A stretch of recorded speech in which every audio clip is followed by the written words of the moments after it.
Quisiera que por favor abrieran la santa palabra del Señor en el Evangelio según San Mateo y en el capítulo 16. Me lo confirman por favor cuando ya lo tengan. Dice la palabra de Dios en el capítulo 16 y vamos a leer desde el 13 de en adelante hasta el 20. Dice así: Viniendo Jesús a la región de Cesarea de Filipo, preguntó a sus discípulos diciendo: ¿Quién dicen los hombres que es el Hijo del Hombre? Ellos dijeron: unos Juan el Bautista, otros Elías y otros Jeremías o alguno de los profetas. Él les dijo: ¿y vosotros quién decís que soy yo? Respondiendo Simón Pedro dijo: Tú eres el Cristo, el Hijo del Dios viviente. Entonces le respondió Jesús: Bienaventurado eres, Simón, hijo de Jonás, porque no te lo reveló carne ni sangre, sino mi Padre que está en los cielos. Y yo también te digo que tú eres Pedro, y sobre esta roca edificaré mi iglesia, y las puertas del Hades no prevalecerán contra ella. Y a ti te daré las llaves del reino de los cielos, y todo lo que atares en la tierra será atado en los cielos, y todo lo que desatares en la tierra será desatado en los cielos.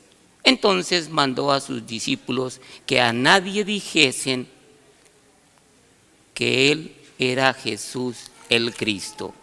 Y regresando ahí al versículo 15, he titulado este mensaje: ¿y vosotros quién decís que soy yo? Tomando en consideración los tiempos, porque si hubo una amonestación que Dios le dio a su pueblo en su primera venida, les dice hipócritas. Una palabra fuerte que a nadie nos gusta que nos lo digan. Hipócritas. Ven los cielos y ven arreboles y decís que va a haber buen tiempo. Y al día siguiente ven los cielos, ven los arreboles y los ven nublados y dicen: va a llover. Pero las señales de los tiempos no las sabéis distinguir.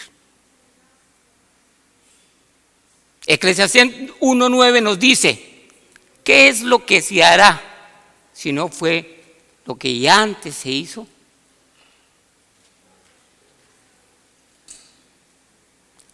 Se repiten.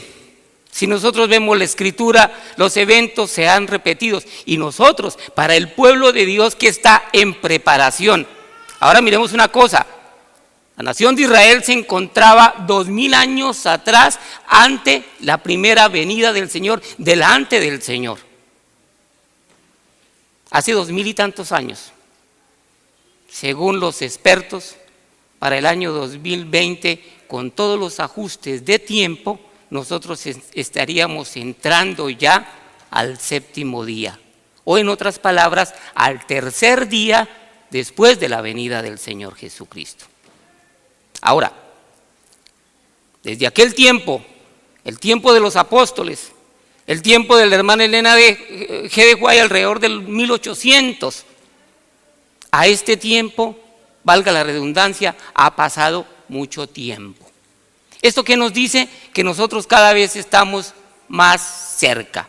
La posición del pueblo de Dios es hoy privilegiada, pero sensiblemente muy delicada en cada día que nosotros estamos viviendo. ¿Por qué? Porque el Señor está a las puertas de su iglesia. El Señor ya está ahí.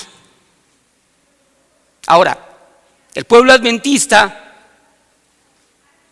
nos sentimos muy honrados, nos sentimos contentos y nos sentimos privilegiados de ser un pueblo que tiene la verdad y que tiene una verdad que no la tiene cualquier doctrina. Somos conocedores de un gran número de revelaciones de las profecías. Nosotros conocemos que desde 1844 nosotros entramos en el día de expiación, entramos en el día del juicio.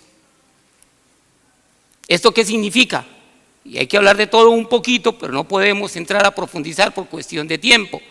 Pero en el santuario, cuando el sacerdote entraba en el día de expiación, era en el día de expiación, donde desde muy temprano el sacerdote salía, recogía las gavillas, entraba al templo a interceder por el pueblo. Y el pueblo atrás, ese día era una reunión de santa convocación. Quien no participaba era cortado del pueblo. El pueblo estaba a la expectativa porque el sacerdote podía morir en el intento de interceder por los pecados. Era un hombre que si no iba puro de adentro y de afuera podía morir.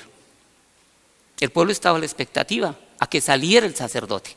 Si el sacerdote salía era porque los pecados habían sido perdonados por otro año más. Y había fiesta, grande fiesta. Eso era en el día de la expiación. Ahora, se nos dice que el pueblo de Dios, se nos dice en el libro de Apocalipsis que el pueblo de Dios sigue al Cordero por donde quiera que va. En alguna oportunidad yo les decía, ¿sabemos en este momento dónde está el sumo sacerdote que es nuestro Señor Jesucristo? Porque para 1844 los pioneros de la doctrina adventista habían estado creyendo que 1844 era la segunda venida del Señor y es llamado así y considerado como el gran fiasco. Pero yo no diría que fue un fiasco. Ellos simplemente se equivocaron en el evento, pero no en la fecha. Luego tendremos que estudiar cuidadosamente las profecías de Daniel de las 2300 tardes y mañanas y podremos encontrar dónde inició, por dónde transcurrió y en dónde terminó, y así podemos contemplar en qué momento el Señor entró al lugar santísimo. Y eso fue en 1844. 1844. De ahí para acá el Señor entró a su santuario a purificarlo de los pecados del pueblo. Y el Señor nos dice, arrepentíos, vengan a mí, pónganse a cuenta conmigo, confiesen su pecado, abandonen su pecado. Por eso segunda de Crónicas 7:14 nos dice, si mi pueblo sobre el cual mi rostro es invocado, dice, si humillaren, rogaren y oraren y se apartaren de sus malos caminos, dice, yo escucharé desde los cielos y sanaré su tierra. Eso es lo que está haciendo el Señor. El Señor les dijo en Juan 14 a sus discípulos, dijo, me voy a prepararos morada en la casa de mi Padre, porque allá hay muchas moradas. Y si no fuera cierto, yo no se lo diría. Pero ¿cuál morada iba a ser? Era ese lugarcito que cada uno de nosotros vamos a ocupar en el reino de nuestro Dios. Pero, hay un pero, nosotros, la salvación es gratis, pero el ministerio cuesta. El Señor entregó todo en el madero de la cruz, pero el caminar nuestro cuesta. Y el pueblo cristiano, el que profesa ser cristiano, no solamente el pueblo adventista, de cualquier otra denominación que ha hecho del Señor Jesucristo su Señor y Salvador, y se dice cristiano, ha perdido de vista las señales de los tiempos. No ha considerado cada día que está pasando qué es lo que está sucediendo. Leamos las Escrituras, leamos el espíritu de profecía para darnos cuenta qué tiempo es el que estamos viviendo. Y nos llamamos ser salvos por nuestro Redentor Jesucristo. Bien hacemos. Decimos que somos hijos de Dios. Bien hacemos.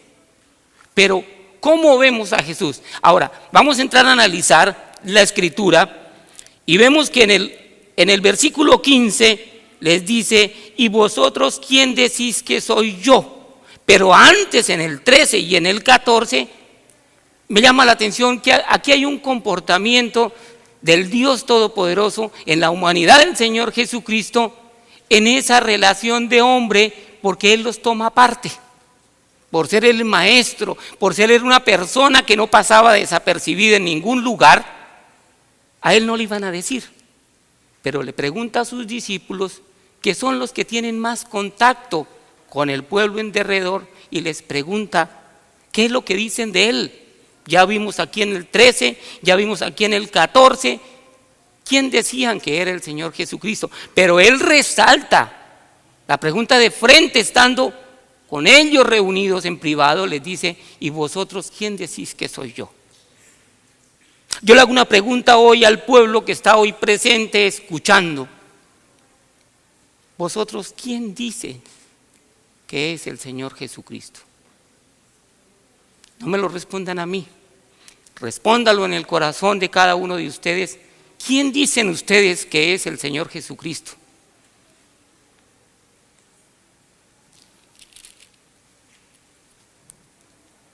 Porque de la manera que nosotros contestemos, es por ahí donde nosotros sabremos quiénes somos nosotros. Nosotros fuimos hechos y creados a la semejanza de Dios según el libro del Génesis. Nosotros fuimos creados para la alabanza y la honra y la gloria de Dios. El Señor, en los evangelios, ustedes conocen las escrituras, los amonesta y le dice, me llaman maestro, me llaman rabí, me llaman Señor, y bien hacéis, pero no hacen lo que les digo. Entonces, ¿dónde está mi honra? Es muy usual que en todos los mensajes y en muchas palabras la honra y la gloria sean para el Señor, pero ¿cuál honra, cuál gloria? Está en nosotros esa honra y esa gloria para podérsela entregar a Dios si Dios es santo. Tenemos un conocimiento amplísimo de las escrituras, de las profecías, gracias al don que el Señor le dio a nuestra hermana Elena G. de Guay, la sierva del Señor, y la cantidad de libros que no ha dejado ningún cabo suelto, porque para todo ha escrito. Nos hemos preocupado en mirar lo que ella dice acerca de cada una de nuestras circunstancias en nuestra vida para poder llegar al cumplimiento de esta santa palabra. ¿Cuál es la honra y la gloria que le damos a Dios? Que es muy fácil y se vuelve como el otro, bendiciones, bendiciones, bendiciones. ¿Cuáles bendiciones? ¿De dónde salen las bendiciones? Como quien entrega papeles al viento, bendiciones. Es fácil ver al pueblo de Dios, bendiciones. En poco tomamos el nombre del Señor y las bendiciones de Dios. Porque si conociéramos a Dios, nuestra vida sería muy diferente. Si conociéramos a Dios, el comportamiento con nuestro hermano sería un comportamiento de un amor aprehensible, de una gran estima, porque también fue lavado por la sangre del Cordero. Porque si conocemos a Cristo, nuestras palabras serían medidas de poco talante, como manzanas de oro con adornos de plata, que son las palabras dichas como conviene. Porque si conociéramos a Cristo, nos preocuparíamos por practicar la piedad. Y es que aquí el Señor no pregunta, y los fariseos y los escribas y los saduceos y los sacerdotes del Sanedrín, ¿quién dice que soy yo? Señor, deja eso a un lado. Ya aquellos que se habían creído depositarios, consignatarios de manejar la ley, el Señor ya no los toma en cuenta. Y es ahí donde yo comienzo a inquietarme. Y digo, Señor, ¿es bueno saber o es bueno mejor no saber nada? Porque al que mucho se le da, mucho se le pide. El poder requiere responsabilidad. ¿Hasta dónde la responsabilidad de lo que hemos recibido es congruente con la voluntad de Dios? Aquí el Señor no toma en cuenta a los escribas y fariseos. Y mire lo importante. Es que Pedro es un personaje como nosotros, del vulgo, sencillo, impulsivo.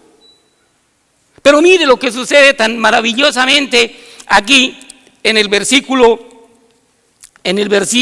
17. Entonces le respondió, el 16 dice, respondiendo Simón Pedro, dijo, tú eres el Cristo, el Hijo del Dios viviente. Entonces le respondió Jesús, bienaventurado eres Simón, hijo de Jonás, porque no te lo reveló carne ni sangre, sino mi Padre que está en los cielos. Si se fijaron muy bien, aquí hay una palabra que se llama revelación. Por eso tenemos los escritos de la hermana White, porque fueron una revelación que se le fue dada en aquel tiempo a la sierva del Señor. Pero esa revelación, si bien nos ha bendecido, requiere que cada uno de nosotros tenga delante de Dios sus propias revelaciones. No para que cambie la historia, no para que cambie la palabra, de ninguna manera, para que cambie la manera con la cual nosotros estamos viviendo. Que el Señor le diga a Pedro, bienaventurado, doblemente gozoso, doblemente dichoso, doblemente afortunado, doblemente bendecido, porque no te lo reveló sangre ni carne. Esas eran expresiones que los judíos utilizaban en aquellos tiempos para nombrar la gente o determinado grupo de gente. Dice, se lo reveló mi Padre. Ni siquiera él dice, yo no sé, yo se lo revelé porque está al lado mío. Hermanos, y es que el estar en la congregación, el estar en el estudio de la palabra, en el estar cerca del conocimiento, no le garantiza que usted vaya a tener revelación. Mientras en su corazón no haya creído a esta bendita y santa palabra, no practique todos los días el clamor, la súplica, el ruego en la oración, para que el Señor le muestre a uno el efecto de esta palabra, no va a haber revelación. Y necesitamos revelación para conocer los tiempos que están por venir. Sí, hermanos me dirán, hermano, pero si conocemos el mensaje de los 3 ángeles, sabemos que Apocalipsis 14 nos dice acerca del primero, segundo, tercer y tercer ángel. Y hablamos mucho del mensaje de los 3 ángeles, pero nos olvidamos del cuarto. Porque Apocalipsis 18 nos habla del cuarto ángel. ¿Conocen acerca del cuarto ángel? Y es el último, con el cual el pueblo de Dios entrará a dar ese fuerte pregón. Esto que estamos viendo aquí, desde el día de Pentecostés, Hechos capítulo número 2, si lo revisan muy bien, cuando descendió el Espíritu Santo sobre el pueblo, fue la lluvia temprana. Y la lluvia temprana venía para aflojar la dureza, venía para humedecer, venía para que esa semilla, ese embrión comenzara a soltarse, comenzara a levantarse. Y esperamos la lluvia tardía para que esa lluvia nos sature de esa agua poderosa y la planta crezca. Y la planta dé fruto. Y podamos mostrar, como dice Gálatas 2:20, los frutos del Espíritu Santo. Aquí Pedro se anota una como ninguno, porque es el concepto y la aprobación de Dios la que le dice quién se lo ha revelado.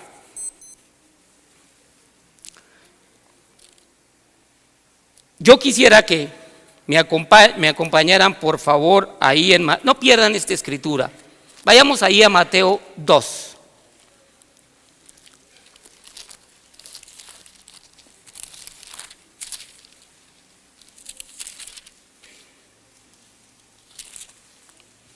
Quisiera que miráramos ahí el 1 y el 2, dice la palabra de Dios. ¿Me lo confirman, por favor?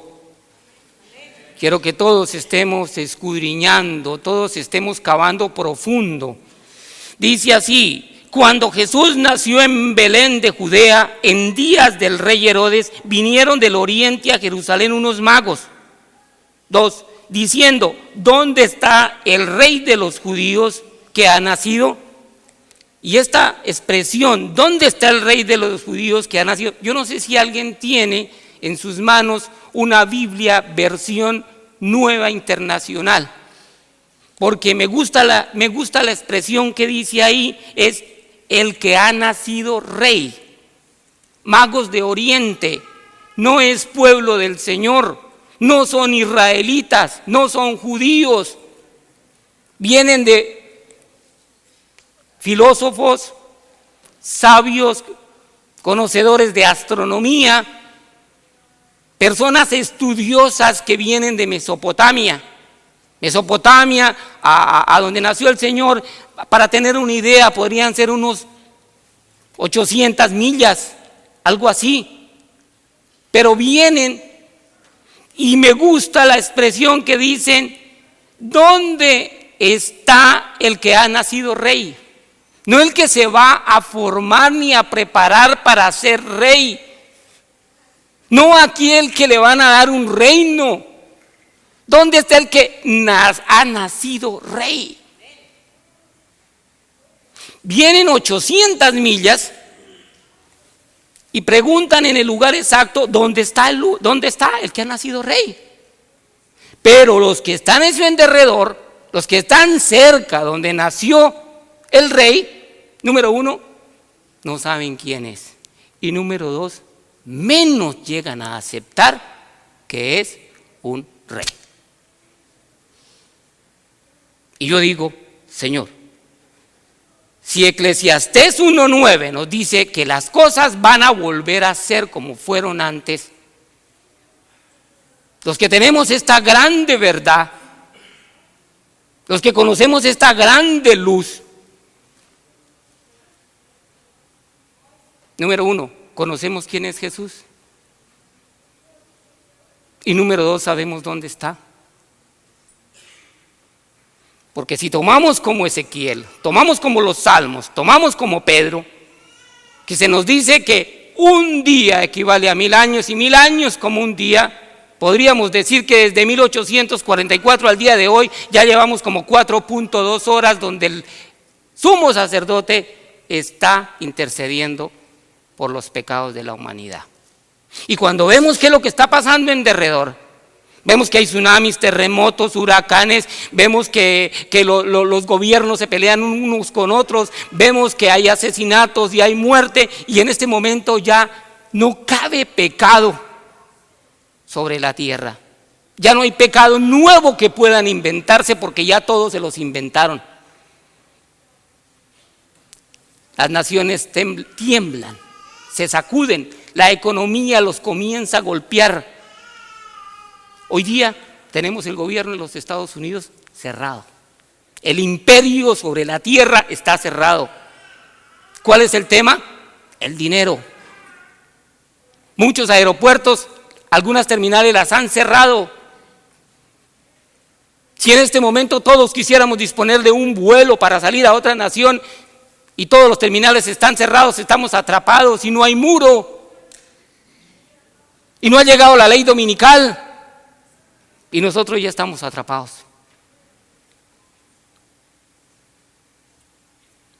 Quizá ponemos nuestra confianza en que la seguridad y el límite de la seguridad será la ley dominical, pero antes de eso van a suceder muchas cosas, hermanos. Y este año en particular se va a desencadenar una gran cantidad de acontecimientos.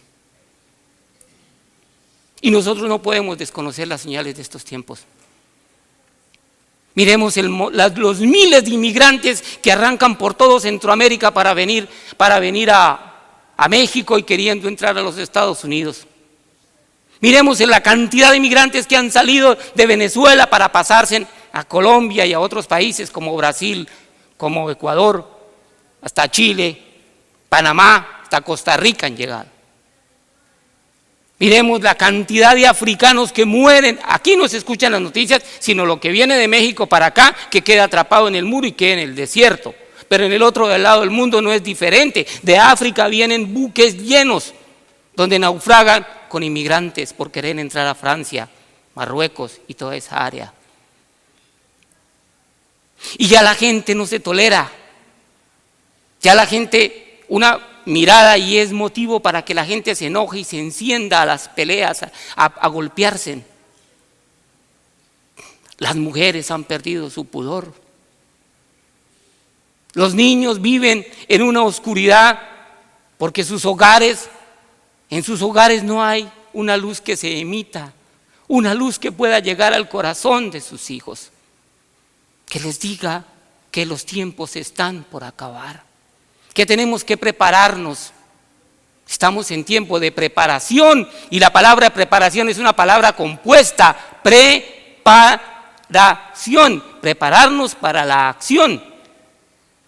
Estamos en tiempo de preparación, pero quietos. Estamos en tiempo de preparación, pero no hacemos nada por nuestra condición. Aquí el Señor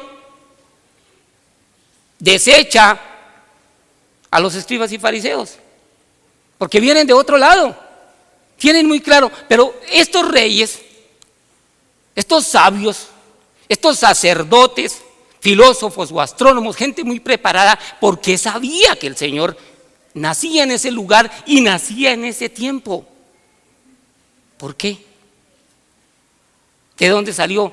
Mesopotamia, para que tengan un poquito más de aproximación, es Babilonia. Mesopotamia es la tierra de los caldeos. ¿De dónde vino Abraham? ¿De dónde salió Abraham cuando el Señor lo llamó? De Ur de los caldeos. ¿Por qué sabían estos sabios que Dios iba a nacer en Belén? ¿Y por qué sabía que en ese tiempo? Dice, hemos visto su estrella levantarse y hemos venido. Ellos sí vienen preparados con sus regalos. ¿Y los demás?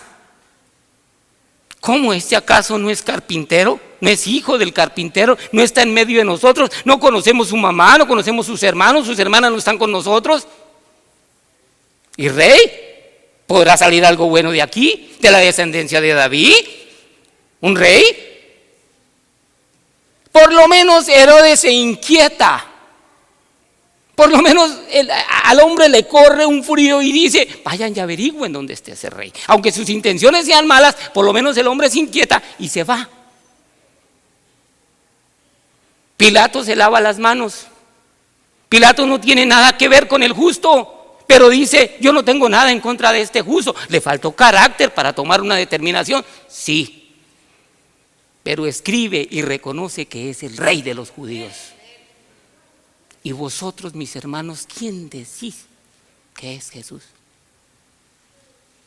Es una pregunta que atravesó mi corazón y que me la sigue atravesando.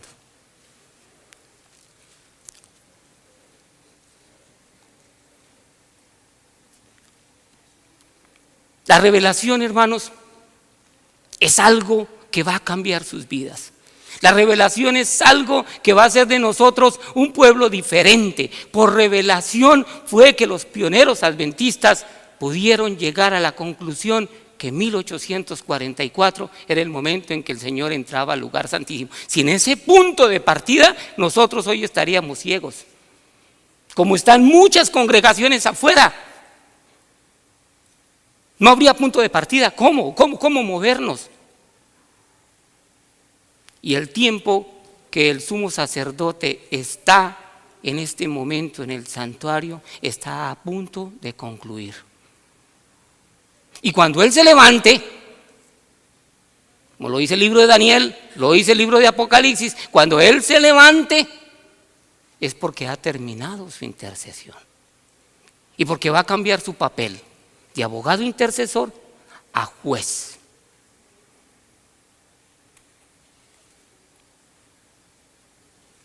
No es bueno contar historias desde aquí, pero quizá una meditación nos permita reflexionar un poco. Se cuentan que a las orillas de un lago, un muchacho quería introducirse en el lago y un hombre de lejos lo miraba y le decía, no te acerques al lago, es peligroso. El muchacho seguía, no te acerques al lago, es muy peligroso. Finalmente, como aquellas personas desobedientes que no quieren escuchar, se mete al lago. Y tal como se le había advertido, el peligro acechó sobre él y se estaba ahogando. El hombre se retira su ropa, se introduce y va y lo saca.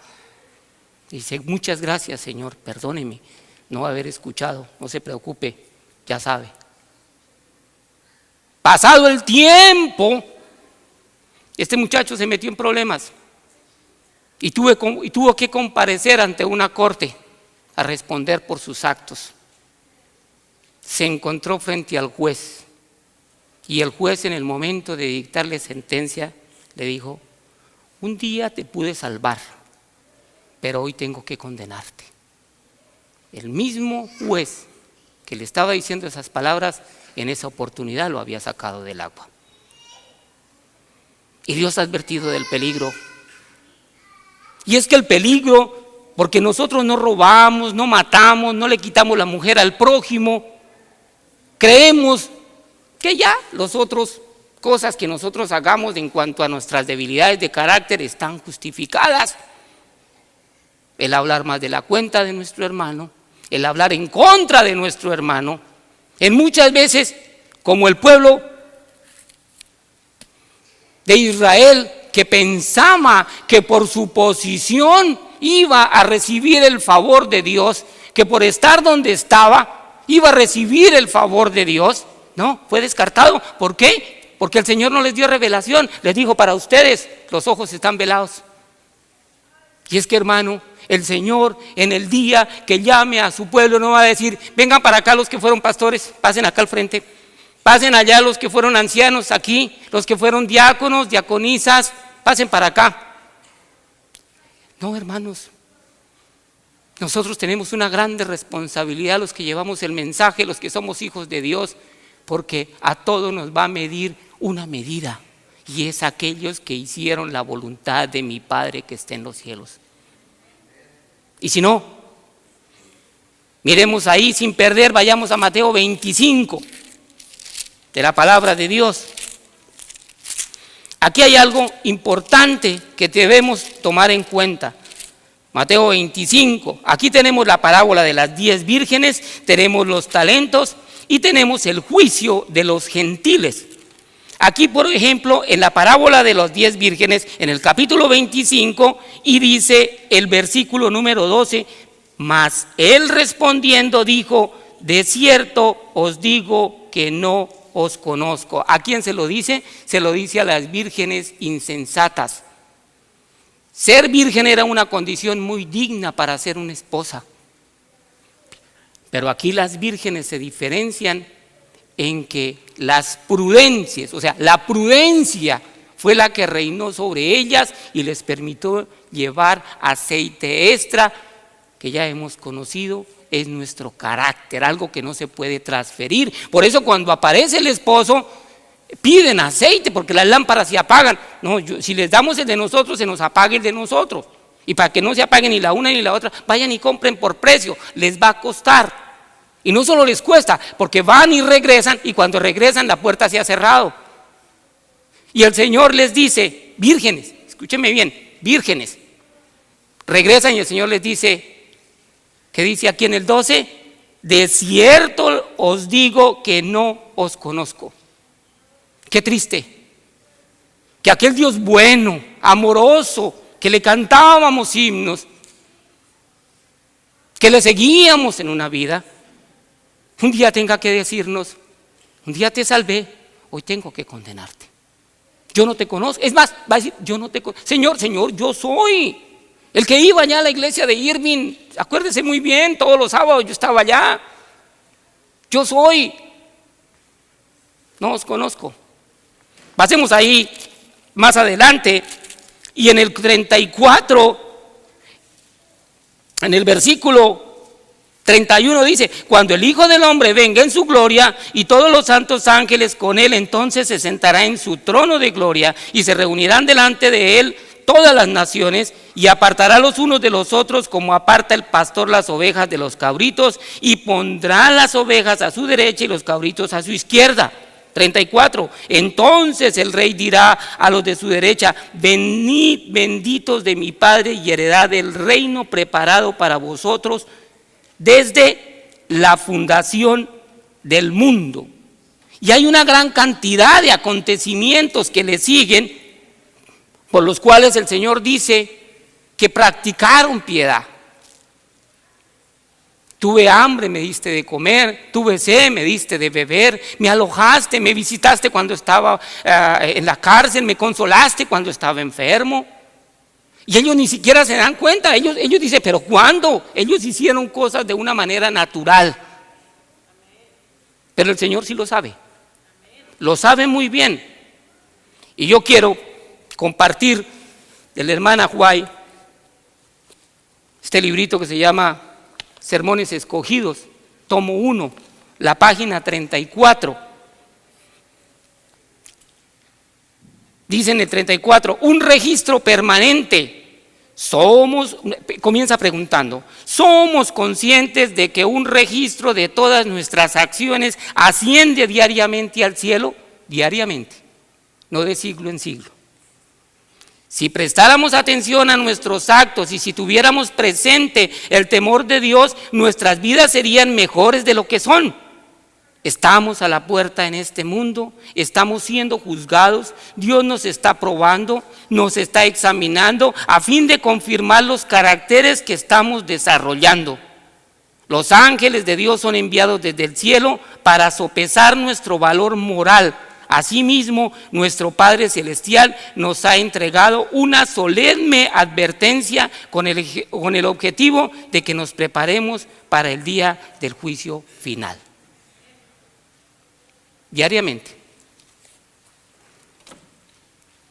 Entonces, es garantía ser adventista del séptimo día, conocedor de la verdad presente, para nosotros violar la ley.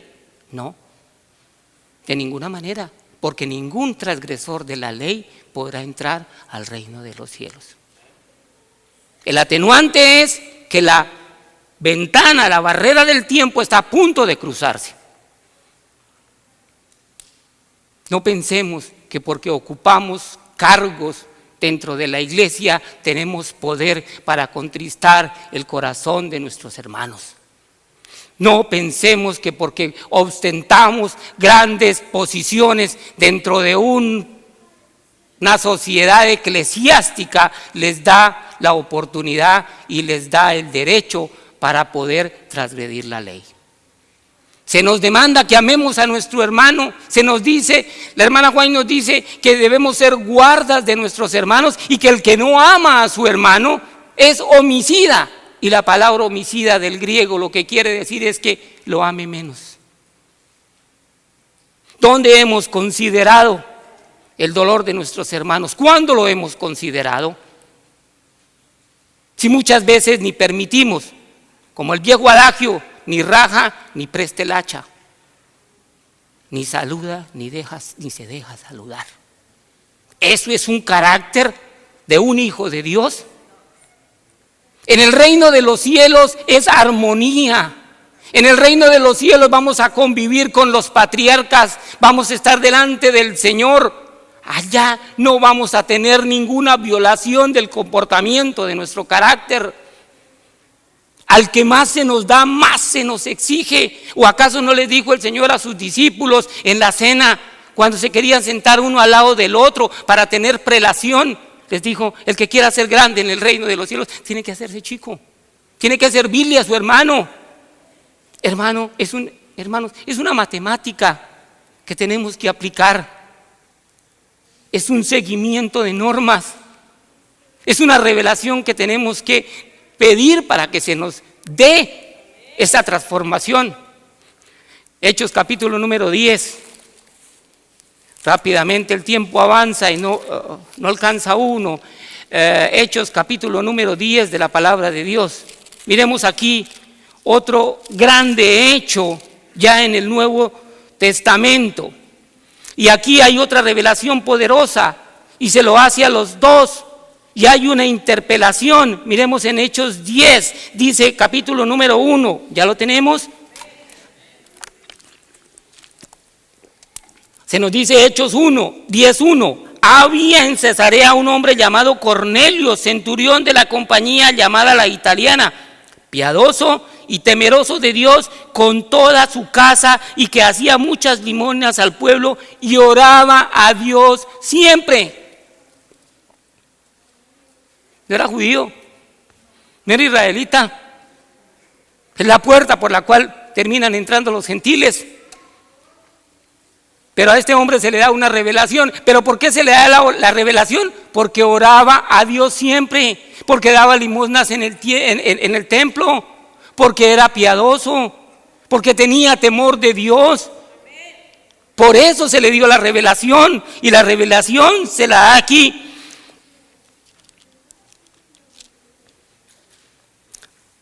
Dice, este vio claramente en una visión como a la hora novena del día que un ángel de Dios entraba donde él estaba y le decía, Cornelio. Él mirándole fijamente y atemorizado dijo, ¿qué es, Señor? Y le dijo, tus oraciones y tus limosnas han subido para memoria delante de Dios. El Señor se proponía descender a la casa de Cornelio y no lo deja solo. Le dice a Pedro, a través de otra visión, vayamos ahí mismo a ver qué le dice a Pedro. Le dice, aquí en el 10, capítulo 10, versículo 10, estamos hablando de Pedro, o mejor leamos para que entendamos desde el 7. Ido el ángel que hablaba con Cornelio, este llamó a 2 de sus criados y a un devoto soldado de los que le asistían. 8, a los cuales envió a Job después de haberles contado todo. 9, al día siguiente, mientras ellos iban por el camino, se acercaban a la ciudad, Pedro subió a la azotea para orar cerca de la hora sexta y tuvo gran hambre y quiso comer, pero mientras le preparaban algo, le sobrevino un éxtasis y vio el cielo abierto y que descendía algo semejante a un gran lienzo que atado de las 4 puntas era bajado a la tierra. Ustedes conocen lo que sucedió en aquel día. Y en la visión se le muestra estos animales, y por aquella asepsia, por aquella pulcritud del apóstol, le dice que él no come cosa inmunda. Pero le dice el Señor, no le digas inmundo, aquel que yo ya he santificado. Es un cuidado que debemos tener con aquellos que Dios trae, con aquellos que no vemos que su condición es igual a la de nosotros. No cambien nosotros el vestido, nos vestimos, no estoy de acuerdo muchas veces en decir que venimos bien presentados. La condición paupérrima, la condición sucia, la condición mal arreglada tampoco garantiza que una persona está viviendo una vida en comunión con Dios. Y si no, miremos a los gabaonitas y cómo se vistieron, cómo engañaron a Josué para introducirse en Israel. Ni el bien vestido ni el mal vestido garantiza nada. Venimos bien vestidos porque queremos dar una buena imagen. Y yo respeto mucho eso. Jamás juzgo a alguien que venga bien vestido. Yo no soy llamado a juzgar el corazón de nadie. Pero nosotros debemos considerar qué es lo que va a hacer Dios. No qué es lo que voy a hacer yo, sino qué es lo que va a hacer Dios con nosotros. ¿A qué nos ha llamado? ¿Qué tiempo estamos viviendo? Aquí seguimos en el capítulo 10, vamos un poquito más adelante, y dice, Pedro les comienza a predicar a Cornelio, a la familia de Cornelio, a aquellos invitados que había traído Cornelio a su casa. ¡Qué hombre! ¿Qué corazón había puesto el Señor en Cornelio? Porque él se había preparado con todo lo que una verdadera iglesia debía hacer, alistar su familia primeramente y traer invitados, porque lo que venía era grande. Él lo sabía que lo que venía era grande y los tenía todos reunidos. Miremos aquí, versículo 44, de 43. De este dan testimonio todos los profetas, que todos los que en él creyeren recibirán perdón de pecados por su nombre. Y mientras aún hablaba Pedro estas palabras, el Espíritu Santo cayó sobre todos los que oían el discurso. Y los fieles de la circuncisión que habían venido con Pedro se quedaron atónitos de que también sobre los gentiles se derramase el don del Espíritu Santo, porque los oían que hablaban en lenguas y que magnificaban a Dios. Entonces respondió Pedro: ¿puede acaso alguno impedir el agua para que no sean bautizados estos que han recibido el Espíritu Santo también como nosotros? Y mandó bautizarles en el nombre del Señor Jesús. Entonces le rogaron que se quedase por algunos días. Hermano, la revelación nos lo dice Joel capítulo 2, versículos 28 y subsiguientes, acerca de la venida del Señor, que en los postreros días los ancianos soñarán sueños, mirarán visiones, los jóvenes mirarán visiones. ¿Saben ustedes por qué los reyes de Oriente pudieron llegar a encontrar al que había nacido rey? ¿Se han puesto alguno a pensar por qué sabían? Ustedes recordarán allá en el libro de Daniel, por el capítulo número 5, que a Daniel fue puesto sobre jefe de adivinos,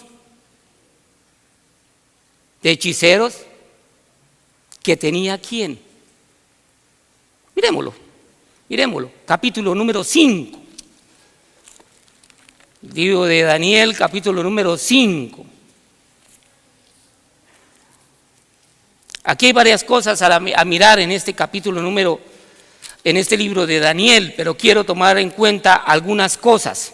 Número 1, en el versículo 11 del capítulo 5 de Daniel dice: en tu reino hay un hombre en el cual mora el espíritu de los dioses santos. Esto está hablando alguien babilonio. Y en los días de tu padre se halló en él luz e inteligencia y sabiduría, como sabiduría de los dioses, al que el rey Nabucodonosor, tu padre, oh rey, constituyó, escuchen muy bien, jefe sobre todos los magos, astrólogos, caldeos y adivinos. ¿En qué momento de la historia, en qué momento de la palabra de Dios comienza la primera profecía de la venida del Señor? Valdría la pena considerar, a ver si lo encuentro, Números, no sé si es Números 24.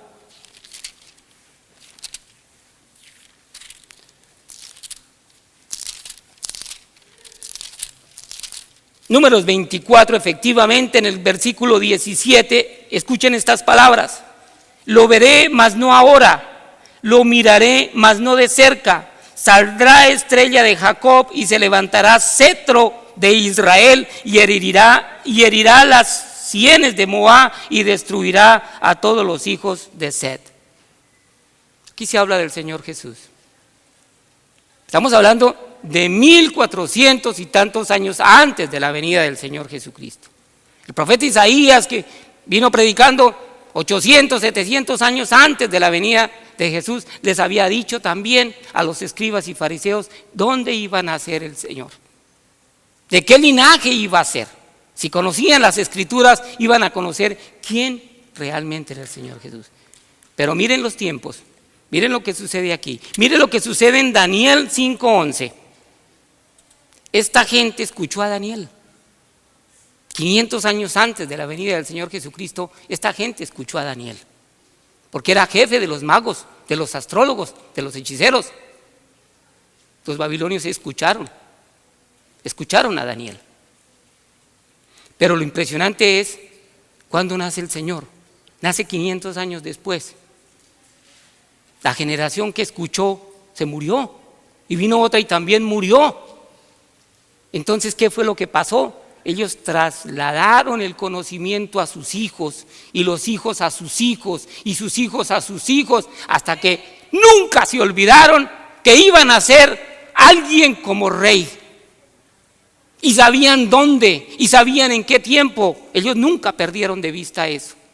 Nuestros hijos hoy día conocen los eventos que están sucediendo, que han sucedido, que van a suceder.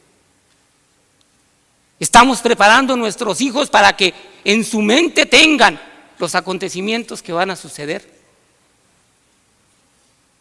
Aquí vinieron los tataranietos de los primeros que escucharon a Daniel.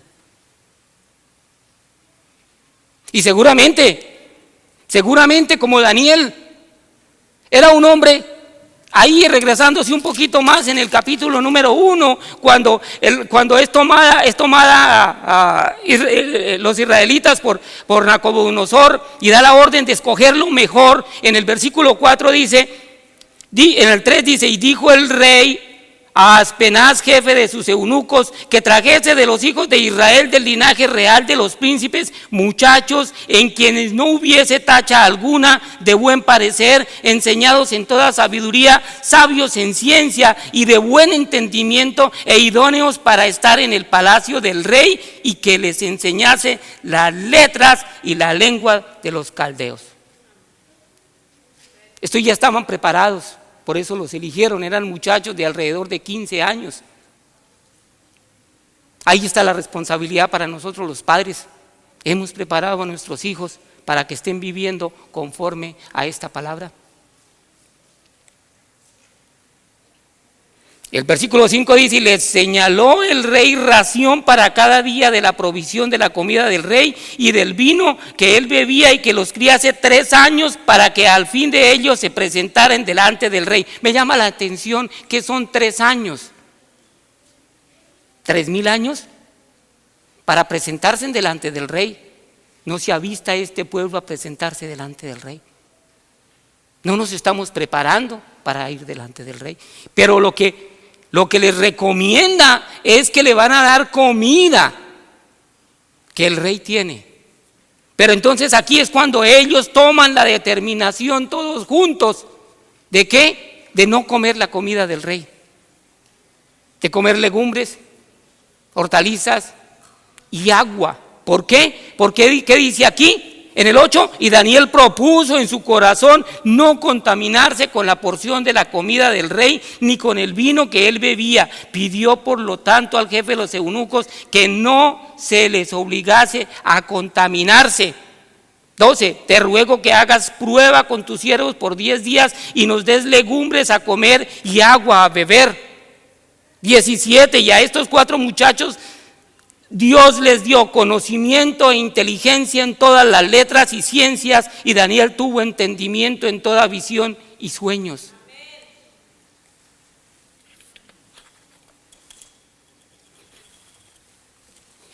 En el mismo librito, Sermones Escogidos, y digo librito porque me parece bien bonito, pequeño,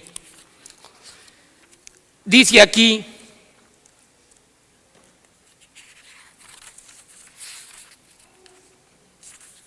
capítulo número 3, la alimentación y la salud.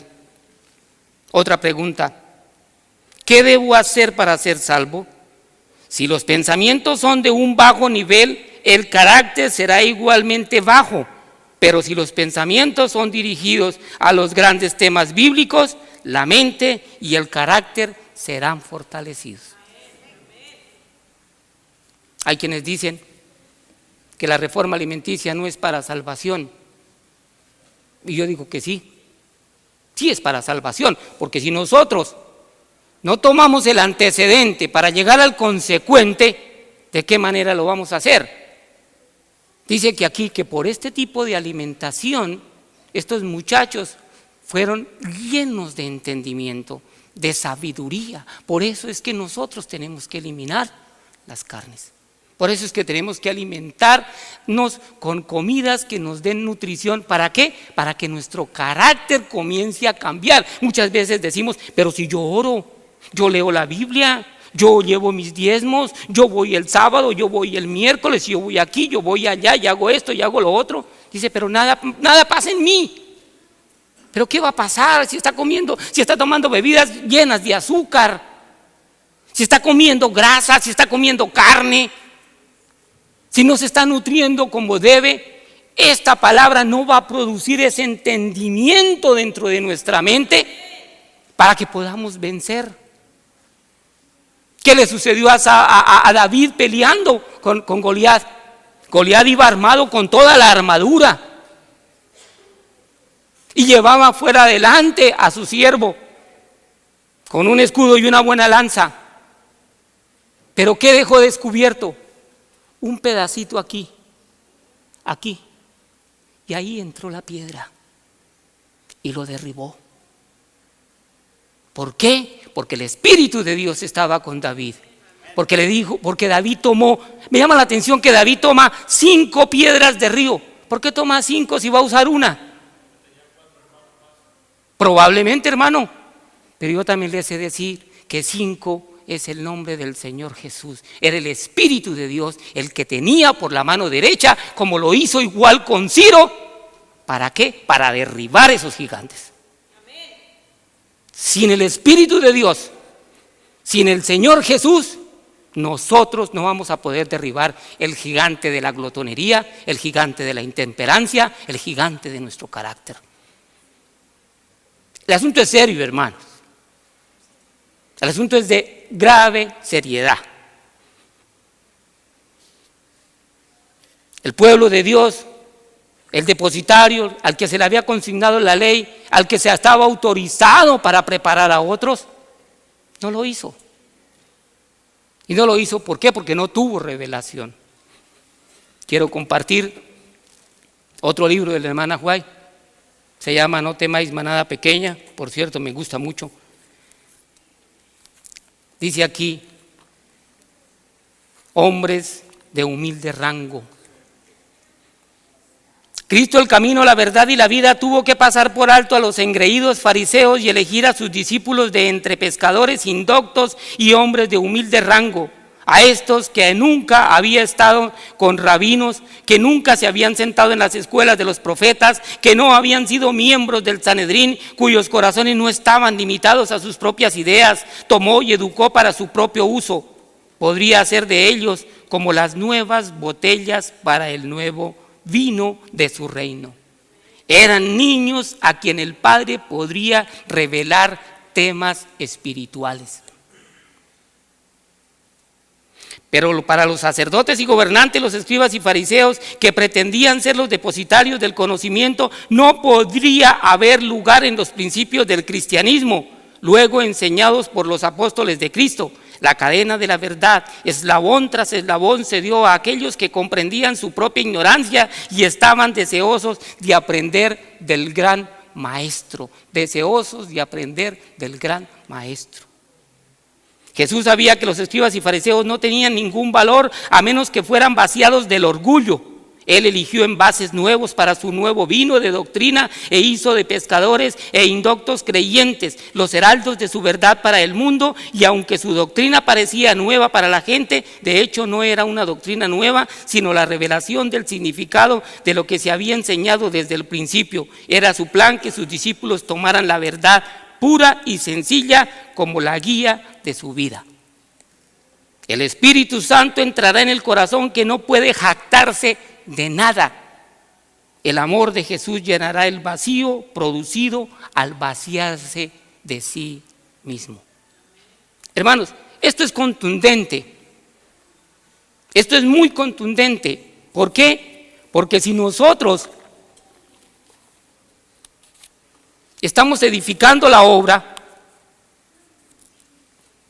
tenemos que ser muy cuidadosos con lo que estamos haciendo. Porque en vez de edificar, vamos a ir a derribar y a quitar los ladrillos que, hermanos, con sudor, con lágrimas, con sacrificios, con sufrimientos, levantaron anteriormente. Y lo digo ¿por qué? Porque vamos a dejar mal el nombre de Jesús.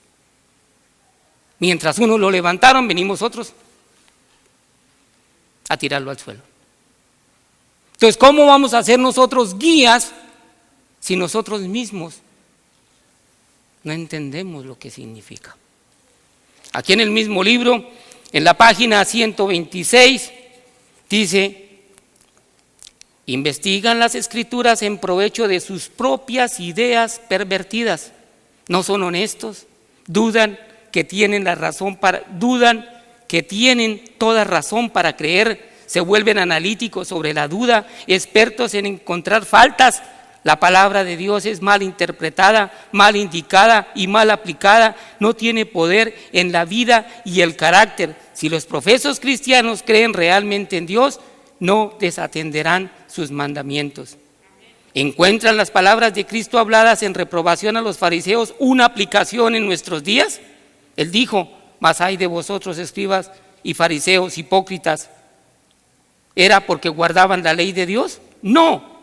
¿Por qué erráis en el reino de los cielos delante de los hombres? Pues ni entráis vosotros, ni dejáis entrar a los que están entrando. Un guía ciego no puede guiar a otro ciego.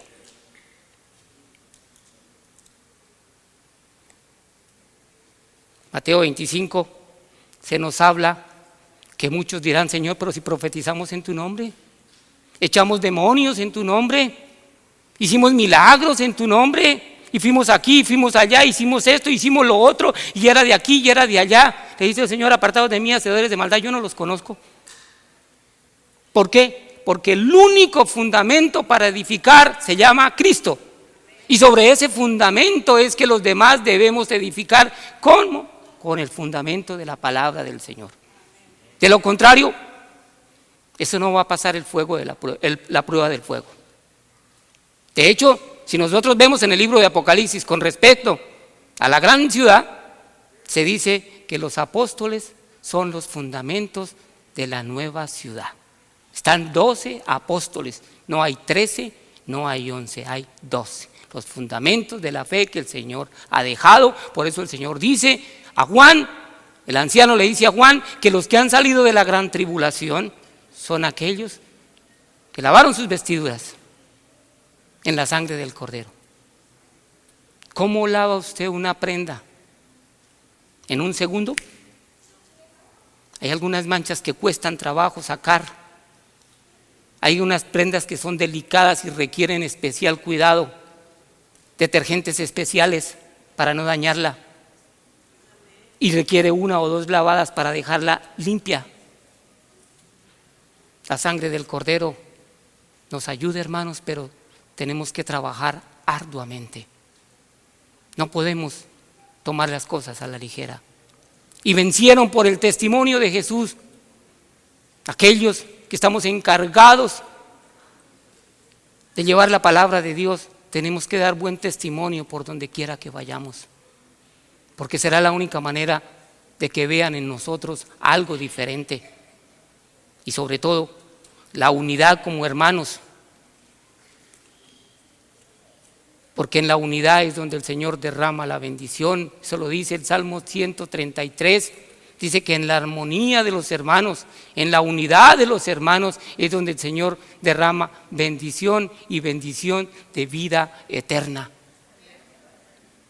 Hermanos, es un punto a considerar. Bueno, hoy es día de ayuno, pero tampoco quiero tomar en este segmento mucho tiempo. Solamente voy a finalizar compartiendo. Hay mucho que decir, dijo el Señor, pero no es que no entendamos, sino que tampoco hay más tiempo. Dice aquí, eventos de los últimos días, la página 208. Únicamente se les dará luz a las almas que están buscando fervientemente la luz y que aceptan con alegría todo rayo de iluminación divina procedente de su santa palabra. Es mediante esas almas que Dios revelará esa luz y poder que iluminará toda la tierra con su gloria. Lo que se necesita es disciplina de espíritu y limpieza de corazón y pensamiento.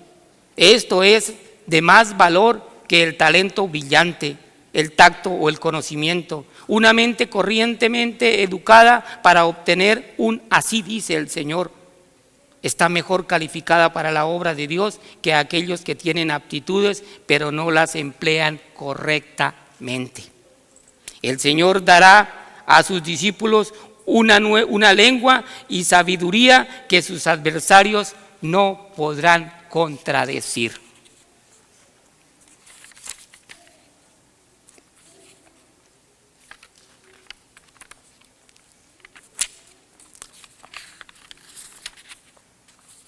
Ya para terminar con esta última cita, quiero dejarlos donde dice en la página 213, muchos adventistas rechazan obstinadamente la luz.